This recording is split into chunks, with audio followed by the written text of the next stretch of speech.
Hello guys, welcome back to my YouTube channel.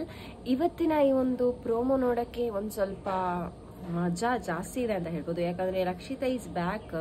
ಇದರಲ್ಲಿ ವಿಷಯ ಏನಪ್ಪ ಅಂದರೆ, ರಾಶಿಕಾ ಹಾಗೂ ಸುದಿ ಅವರಿಗೆ ಇಬ್ಬರಲ್ಲಿ ಯಾರಾದರೂ ಒಬ್ಬರನ್ನು ನಾಮಿನೇಷನಿಂದ ಸೇವ್ ಮಾಡಿಕ್ಕಿರ್ತದೆ. ಆ್ಯಂಡ್ ಎಲ್ಲ ಅಂದರೆ ರಕ್ಷಿತಾ ಅವರ ಟೀಮ್ ಏನಿದ್ದಾರೆ, ರಕ್ಷಿತಾ, ಜಾನು ಹಾಗೂ ಕಾವ್ಯ ಅವರ ಟೀಮ್ ಒಬ್ಬರಿದ್ದಾರೆ, ಅವರಿಗೆ ಒಂದು ಪವರ್ ಕೊಟ್ಟಿರ್ತಾರೆ. ನಿಮ್ಮದ್ರಲ್ಲಿ 9ದಿಂದ ನೀವು ಇಬ್ಬರಲ್ಲಿ ಯಾರನ್ನಾದ್ರೂ ಒಬ್ಬರನ್ನು ಚೂಸ್ ಮಾಡಬೇಕು ಅಂತ ಹೇಳಿರ್ತಾರೆ. ಆ್ಯಂಡ್ ರಕ್ಷಿತಾ ಅವರು ಒಂದು ಸ್ಟ್ಯಾಂಡ್ ಆಗಿ ನಿಲ್ತಾರೆ ಅಂತ ಹೇಳ್ಬೋದು. ನಾನು ಇದು ಸುದಿ ಅಣ್ಣನನ್ನು ಸೇವ್ ಮಾಡಲಿಕ್ಕೆ ಇಷ್ಟಪಡ್ತೇನೆ ಅಂತ ಹೇಳ್ತಾರೆ. ಆ್ಯಂಡ್ ರಾಶಿಕಾ ಅವರು ಎಲ್ಲದಕ್ಕೆ ಹೇಳಲಿಕ್ಕೆ ಸ್ಟಾರ್ಟ್ ಮಾಡ್ತಾರೆ. ನಾನು ನನ್ನನ್ನು ನಾಮಿನೇಟ್ ಮಾಡಿ, ನನ್ನನ್ನು ಯಾವಾಗಲೂ ನಾಮಿನೇಟ್ ಮಾಡ್ತೀವಿ, ಹಾಗೆ ಹೀಗೆಲ್ಲ ದೊಡ್ಡ ದೊಡ್ಡ ರೈಲ್ ಬಿಡ್ತಾರೆ ಅಂತ ಹೇಳ್ಬೋದು. ಆ್ಯಕ್ಚುಲಿ ಅವರನ್ನು ನಾಮಿನೇಟ್ ಮಾಡಲೇಬೇಕು. ಯಾಕಂದರೆ ಈ ವಾರದ ಒಂದು ಇದರಲ್ಲಿ ಮಾಲು ಅವರಿಗೂ ಕೂಡ ರೆಸ್ಪೆಕ್ಟ್ ಇಲ್ಲ ತೂ ಅಂತ ಹೇಳಿದರೆ.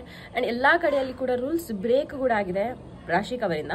ಅವರೆಂತ ನೆನೆಸ್ತಾರೆ ಅಂದರೆ, ಅವರು ಓವರ್ ಆ್ಯಕ್ಟಿಂಗ್ ಮಾಡ್ತಿದ್ದಾರೆ ರಾಶಿಕಾ ಅವರು ಶೋಯಿಂದ ಹೊರಗೆ ಬರೋದು ಬೆಟರ್ ಅಂತ ಹೇಳ್ಬೋದು. ವ್ಯಕ್ತಿತ್ವದ ಆಟ ಅದು.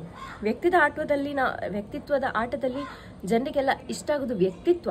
ಆದರೆ ಆಟ ಇಂಪಾರ್ಟೆಂಟ್ ಅಲ್ಲ. ಫಸ್ಟ್ ಬರ್ತಾರೆ, ಸೆಕೆಂಡ್ ಬರ್ತಾರೆ, ಥರ್ಡ್ ಬರ್ತಾರೆ, ದಟ್ಸ್ ಅಪ್ ಟು ದೆಮ್, ಆಯಿತಾ. ಇದರಲ್ಲಿ ಮೇನ್ ಇಂಪಾರ್ಟೆಂಟ್ ಏನಂದರೆ, ವ್ಯಕ್ತಿತ್ವದ ಆಟವನ್ನು ಆಡಲಿಯಲ್ಲ. ಇವರು ಯಾಕೆ ಹೀಗೆ ಮಾಡ್ತಾರೆ ನನಗಂತೂ ಗೊತ್ತಿಲ್ಲ. ರಕ್ಷಿತಾ ಅವರು ಎಲ್ಲ ಕಡೆ ವೀಕ್ಲಿ ನಾಮಿನೇಟ್ ಆಗ್ತಿದ್ದಾರೆ, ಹಾಗಾದರೆ ಅವರನ್ನೆಂತ ಹೇಳಬೇಕು ನಾವು. ಅದಕ್ಕೆ ಅವರಿಗೆ ಫೈಟ್ ಆಗ್ತದೆ. ಸೊ ರಾಶಿಕಾ ಅವರು ಹೇಳ್ತಾರೆ, ನಾನು ಈ ಸತಿ ಇದು ಮಾಡಲಿಕ್ಕೆ ಬಿಡುವುದಿಲ್ಲ, ಹಾಗೆ ಹೀಗೆ ಹೇಳ್ತಾರೆ.